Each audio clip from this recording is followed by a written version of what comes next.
Regardez autour de moi. Je veux vraiment que vous compreniez tout cela. Ce que vous voyez, c'est une guerre. Une bataille que chaque homme, femme et enfant qui a vécu a menée. Et je peux vous assurer qu'elle est bien réelle. Et tout comme la guerre de sécession, la Seconde Guerre mondiale et le Vietnam, cette guerre a un nom. Certains ne veulent pas que vous la voyiez. Certains ne veulent pas que vous y croyiez. Certains disent même qu'elle n'est pas biblique. Je parle de quelque chose qui s'appelle la vision du monde de la grande controverse. Certains chrétiens et certains ex-adventistes disent qu'elle est le fruit de l'imagination d'Ellen White et qu'elle fait d'elle une fausse prophétesse. Ceux d'entre nous qui croient à la grande controverse ont été dupés, embobinés, égarés et ont fait fausse route. Bien sûr, je dramatise un peu, mais c'est ce que ressentent beaucoup de gens. En fait, vous pouvez même le voir dans la section commentaires de cette vidéo ou d'autres vidéos. Et aujourd'hui, je veux essayer de dissiper le mythe selon lequel Ellen White aurait inventé la vision du monde de la grande controverse dans son propre esprit. Nous allons le voir en utilisant un livre et ce n'est pas ce livre, La tragédie des siècles. Nous utiliserons le livre que la grande controverse ne fait que magnifier et ce livre est la Bible. Et je vais commencer aujourd'hui en faisant référence à un film, le film Batman contre Superman, L'aube de la justice. Et dans ce film, une interaction très intéressante a lieu entre Superman et Lex Luthor. Dans cette scène, Lex Luthor exprime sa frustration à propos de Superman et de son rôle de Dieu. Cette conversation est à peu près une copie conforme de certaines des pensées que les gens ont eues envers Dieu pendant des milliers d'années, en particulier les athées. Et cette pensée est que Dieu ne peut pas être tout-puissant et tout bon en même temps. Regardons cela de plus près. Le problème du mal dans le monde. Le problème de vous par-dessus tout le reste. Vous par-dessus tout. Parce que c'est ce qu'est Dieu. Horus, Apollon, Jéhovah, Cal, parce que Dieu est tribal. Dieu prend parti. Aucun homme dans le ciel n'est intervenu quand j'étais petit pour me délivrer du poing et des abominations de papa. J'ai compris il y a longtemps. Si Dieu est tout-puissant, il ne peut pas être tout bon. Et s'il est tout bon, alors il ne peut pas être tout-puissant. Et vous non plus.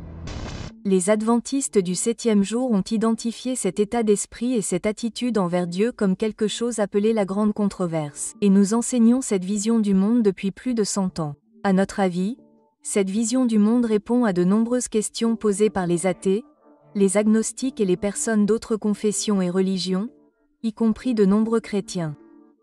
Et c'est cette vision du monde qui est souvent moquée par d'autres chrétiens comme une illusion et un fantasme inventé par Ellen White. Les adventistes du 7e jour comme votre serviteur affirment qu'il y a certainement une bataille qui se déroule tout autour de nous. Et c'est une bataille pour cela ici même, mon esprit et votre esprit. Je ne m'excuse pas de croire ce que je vais vous montrer. Et en fait, je crois fermement que c'est la seule façon d'expliquer pourquoi Dieu n'a pas encore mis fin au mal et à la souffrance. Je vais lire les croyances officielles de l'Église adventiste du 7e jour concernant la grande controverse afin que vous puissiez les voir par vous-même et décider si elles sont logiques ou raisonnables. Mais avant cela, je veux vous montrer un extrait du comédien Georges Carlin, qui a été élevé dans la religion catholique romaine, puis est devenu athée plus tard dans sa vie. Certains diraient qu'il était antithéiste et qu'il se moquait ouvertement du Dieu dont il croyait qu'il n'existait pas. Maintenant, je vais vous prévenir, certains d'entre vous considéreront ce que je vais vous montrer comme blasphématoire. Certains d'entre vous pourraient même s'énerver contre moi pour avoir partagé un extrait comme celui-ci, mais vous devez le voir. Vous devez comprendre ce que les gens ressentent envers Dieu, car cela va nous aider à comprendre ce qu'on appelle la grande controverse. Vous devez être impressionné par le champion incontesté des fausses promesses et des affirmations exagérées. La religion. Sans conteste. Sans conteste. La religion. La religion a sans aucun doute la plus belle histoire jamais racontée. Pensez-y. La religion a en fait convaincu les gens qu'il y a un homme invisible vivant dans le ciel qui observe tout ce que vous faites à chaque minute de chaque jour. Et l'homme invisible a une liste spéciale de 10 choses qu'il ne veut pas que vous fassiez. Et si vous faites l'une de ces 10 choses, il a un endroit spécial rempli de feu, de fumée, de brûlure, de torture et d'angoisse où il vous enverra vivre, souffrir, brûler, étouffer, crier et pleurer pour toujours et à jamais jusqu'à la fin des temps. Mais il vous aime.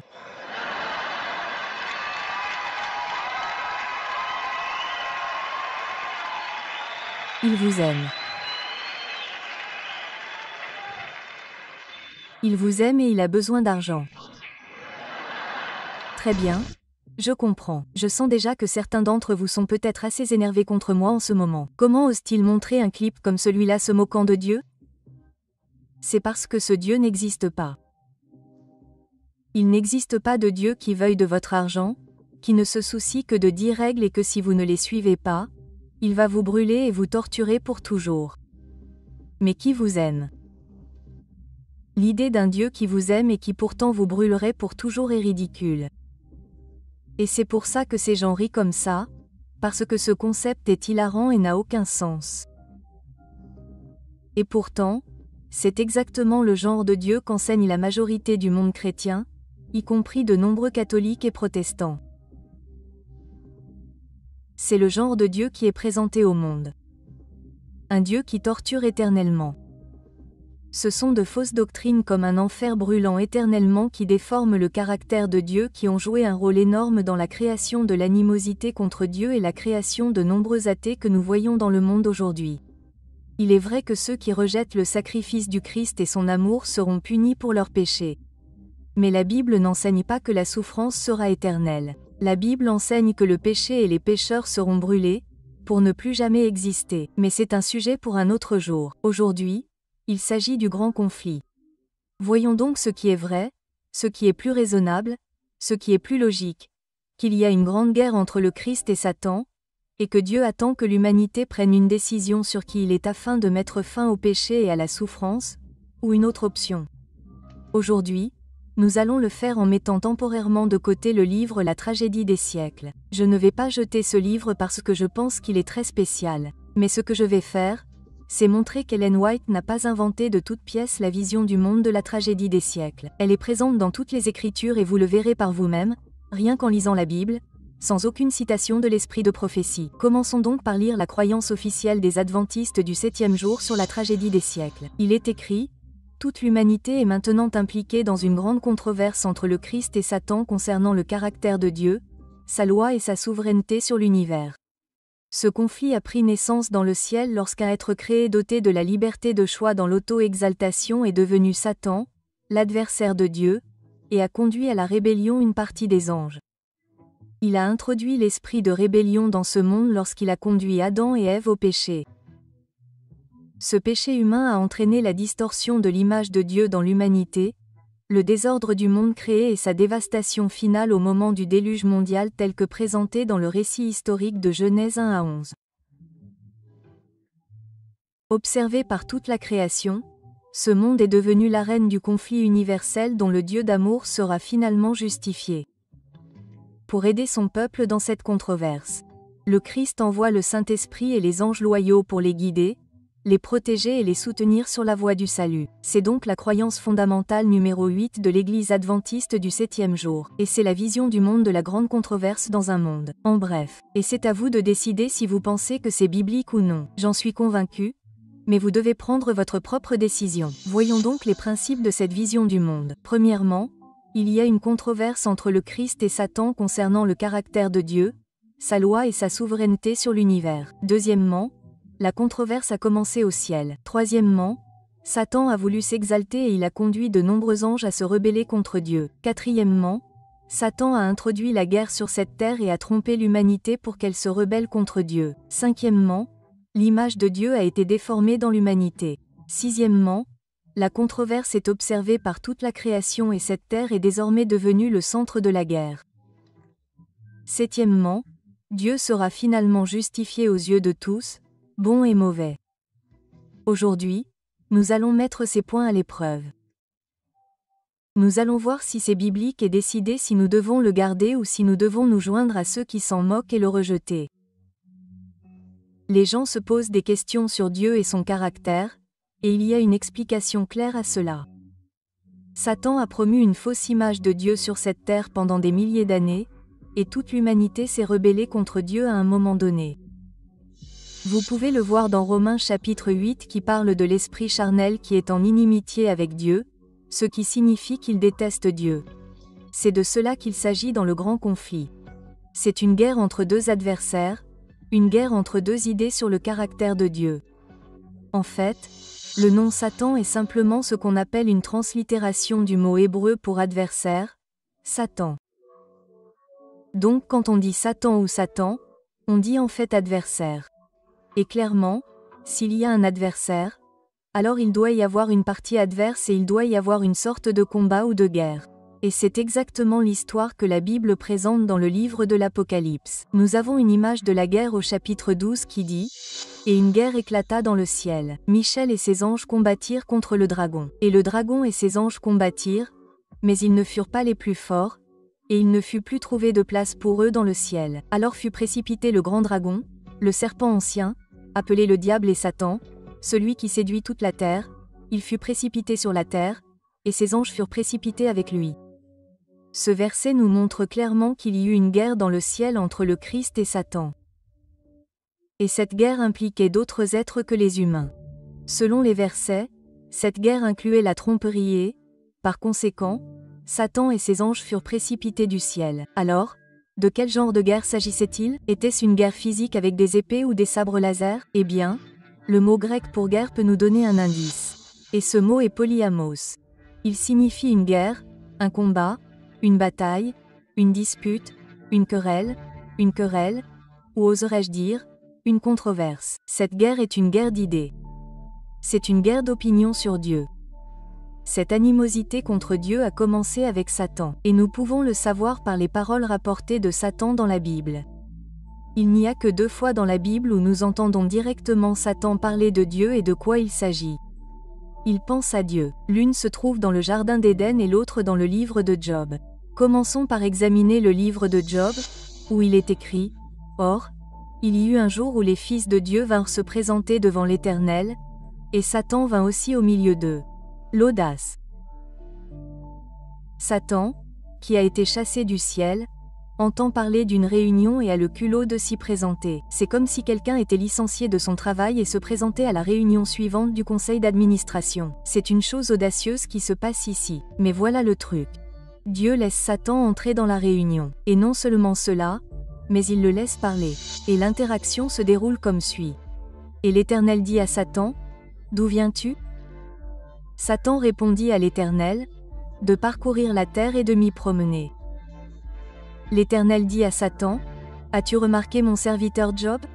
Il n'y a personne comme lui sur la terre, c'est un homme intègre et droit, craignant Dieu et se détournant du mal. » Satan répondit à l'Éternel, « Est-ce en pure perte que Job craint Dieu? N'as-tu pas élevé une haie autour de lui, autour de sa maison et autour de tout ce qui lui appartient? Tu as béni l'œuvre de ses mains, et ses biens se sont multipliés dans le pays. Mais maintenant, étends ta main, touche à tout ce qui lui appartient, et il te maudira certainement en face. » Encore une fois, quelle audace! Comme disent les gens raffinés, quelle arrogance! Non seulement Satan se présente à la réunion, mais il calomnie Dieu devant tout le monde, suggérant que Dieu est une sorte de papa gâteau qui soudoie Job pour son amour et que Job n'aime pas vraiment Dieu pour ce qu'il est, mais que Job ne sert Dieu que parce que Dieu l'a rendu riche, célèbre et fortuné. Tout le monde est là. Tout le monde regarde. Tout le monde écoute ce qu'il a à dire. C'est comme un match de tennis. Dieu et Satan interagissent, ils se battent. Et voilà le truc, Dieu ne ferme pas la bouche de Satan. Il ne l'empêche pas de calomnier son nom. Il le laisse parler. Même les créateurs de la série Superbook l'ont compris dans une certaine mesure, car l'épisode traitant de Job fait un excellent travail en présentant Satan, calomniant Dieu devant l'armée angélique et les fils de Dieu. Vous avez toujours érigé un mur de protection autour de lui, de sa maison et de ses biens. Vous l'avez fait prospérer dans tout ce qu'il fait. Regardez comme il est riche. Mais tendez la main et prenez tout ce qu'il a. Et il vous maudira certainement en face. Et pourquoi Dieu l'a-t-il permis? Parce que Dieu sait qu'à la fin, son caractère sera effectivement justifié. Dieu sait qu'à la fin tout le monde dira « Tes œuvres sont grandes et admirables, Seigneur Dieu Tout-Puissant, tes voies sont justes et véritables, Roi des saints. » Et d'ailleurs, juste une petite remarque, c'est pour ça que je ne censure pas les commentaires sur mes vidéos dans un forum public. Si Dieu n'a même pas censuré Lucifer, alors je me dis, pourquoi devrais-je censurer les gens même si je ne suis pas d'accord avec eux? Mais revenons à notre recherche. Au chapitre 2, Le même scénario est présenté. Une autre rencontre, un autre défi, et exactement les mêmes accusations sont portées. Et c'est là le point. Il n'y a absolument aucun humain là-bas. Job n'a aucune idée qu'on parle de lui. En fait, l'humanité n'a aucune idée qu'on en parle. La guerre, cette, oserais-je dire, controverse se déroule en coulisses. Mais Satan calomnie Dieu devant l'armée angélique et les autres fils de Dieu. Et Satan calomnie et accuse également l'humanité. Cette partie de la controverse est en cours. Affichage complet dans Apocalypse midi 10 qui dit « Puis j'entendis dans le ciel une voix forte qui disait « Maintenant le salut est arrivé, et la puissance, et le règne de notre Dieu, et la puissance de son Christ. Car l'accusateur de nos frères, celui qui les accusait devant notre Dieu jour et nuit, a été précipité. » Dans ce verset, Satan est identifié comme l'accusateur des frères. Il est identifié comme un calomniateur. Et tout comme Jésus l'a dit dans Jean 8h44 en parlant de Satan, il dit « Satan était meurtrier dès le commencement, et il ne se tient pas dans la vérité, parce qu'il n'y a pas de vérité en lui. Lorsqu'il profère le mensonge, il parle de son propre fond, car il est menteur et le père du mensonge. Je l'ai entendu dans de nombreuses églises. Le diable est un menteur. Le diable est un menteur. Et il était un menteur depuis le début, lorsqu'il a trompé Ève dans le jardin d'Éden. Et il l'a fait en attaquant le caractère de Dieu. Parfois, l'histoire du jardin d'Éden est passée sous silence sans que l'on comprenne vraiment l'ampleur de ce qui s'est passé. Oh, Adam et Ève ont juste mangé un fruit. Quel est le problème? Mais il s'est passé tellement de choses là-bas que nous devons comprendre. Si vous lisez l'histoire avec un regard neuf, vous verrez le but principal de Satan se dégager des pages. Genèse 3/1, il est dit, Dieu a-t-il vraiment dit, vous ne mangerez pas de tous les arbres du jardin? Réfléchissez-y un instant. Que suggère cette question à propos de Dieu? Vous ne mangerez pas de tous les arbres. Cela signifie que Dieu est restrictif. Continuons. Dieu avait dit à Adam et Ève que s'ils mangeaient de l'arbre, ils mourraient. Et au verset 4, il est dit, le serpent dit à la femme, vous ne mourrez point. Autrement dit, il dit que Dieu est un menteur. Et enfin, au verset 5, Satan dit, car Dieu sait que le jour où vous en mangerez, vos yeux s'ouvriront, et vous serez comme Dieu, connaissant le bien et le mal. Autrement dit, Satan dit, Dieu sait que ce fruit vous fera atteindre votre plein potentiel, et il essaie de vous retenir quelque chose. Il essaie de vous empêcher d'atteindre votre bonheur total. Donc, selon Satan, Dieu est restrictif. C'est un menteur, et il essaie de nous retenir et de nous empêcher d'atteindre le bonheur complet. Question. Avez-vous déjà ressenti ces pensées ou émotions à propos de Dieu? Avez-vous déjà eu l'impression que Dieu était restrictif ou qu'il vous empêchait de faire quelque chose qui serait bon pour vous? C'est ce qui a conduit Ève et Adam au péché. C'est cette fausse représentation de qui est Dieu qui les a amenés à remettre en question Dieu et à faire le choix de pécher.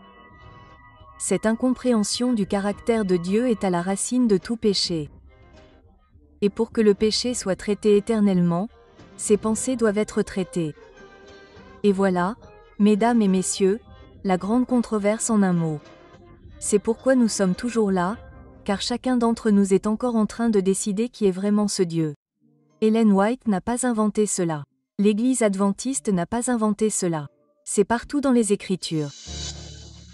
Le prophète Abar a vécu la guerre concernant le caractère de Dieu lorsqu'il a été frustré par sa perception selon laquelle Dieu ne traitait pas correctement la douleur et la souffrance.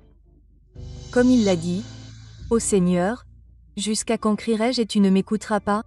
J'invoquerai même vers toi la violence et tu ne sauveras pas. » Abar discute avec Dieu et lui demande pourquoi il ne met pas fin au péché et à la souffrance. Le prophète Nam en a fait l'expérience lorsque Dieu lui a posé la question « Que penses-tu contre l'Éternel? Il y mettra fin. Le malheur ne se reproduira pas. » En d'autres termes, Dieu demandait à Nam, et il nous demande à vous et à moi, « Que penses-tu de moi ?» Et il faisait également savoir à Nam que tout cela, tout ce péché, ne se reproduirait pas. Cela ne se reproduirait plus. C'est à cause des mensonges de Satan que Dieu doit faire face à toutes ces fausses opinions à son sujet. Et je veux vous montrer pourquoi. Comme je l'ai dit plus tôt, il n'y a que quelques fois dans la Bible où nous entendons réellement Satan parler. La dernière fois, c'est lorsqu'il tente le Christ dans le désert, et nous avons déjà parlé des deux autres, l'une dans le jardin d'Éden, et l'autre dans un lieu de rencontre au ciel ou aux alentours dans l'histoire de Job. Les mots sont très courts. Les mots sont très condensés, mais c'est vraiment tout ce dont nous avons besoin. Ces mots servent de noyau à ce que Satan ressent à l'égard de Dieu. Satan a promu l'idée que Dieu n'est pas bon et qu'il n'est pas digne de confiance. Et c'est ce mensonge qui a été communiqué dans le jardin d'Éden à Ève et aux anges dans le ciel également. Selon Apocalypse 12/4, il est dit que la queue de Satan entraînait le tiers des étoiles du ciel et les jetait sur la terre. Il s'agit d'un langage symbolique concernant le diable et son influence. Apocalypse 1h20 nous fait savoir que les étoiles représentent les anges. Et Ésaïe 9h15 nous fait savoir que l'aîné est l'honorable, il est la tête. Le prophète qui enseigne des mensonges, il est la queue. Selon les Écritures, Satan est comme un dragon et son histoire est constituée de mensonges et de calomnies. Les 2 fois où il parle de Dieu dans la Bible, c'est pour essayer de tromper l'humanité et l'armée angélique. Il pense que Dieu est restrictif, un menteur, qu'il nous cache des choses et qu'il n'est pas digne de notre amour et de notre obéissance. Il devrait être clair qu'il y a effectivement une guerre entre le Christ et Satan. Il devrait être clair que le caractère de Dieu est attaqué et que ses règles ou commandements sont également attaqués. La controverse a commencé au ciel. La guerre a été amenée sur cette terre. Et selon 1 Corinthiens chapitre 4, nous avons été offerts en spectacle au monde, tant aux anges qu'aux hommes. Et ce mot spectacle en grec est théatron qui signifie théâtre. Un lieu où des jeux et des spectacles dramatiques sont présentés et où des assemblées publiques sont organisées. Un spectacle public. Les hommes regardent.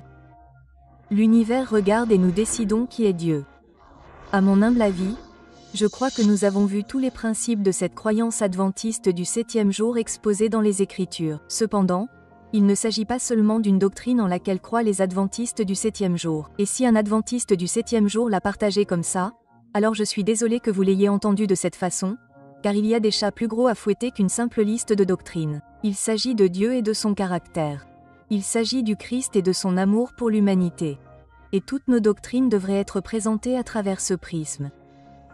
C'est ainsi que nous pouvons relancer l'adventisme et présenter nos vérités à travers le prisme de l'amour et du caractère de Dieu. La guerre pour les esprits fait rage.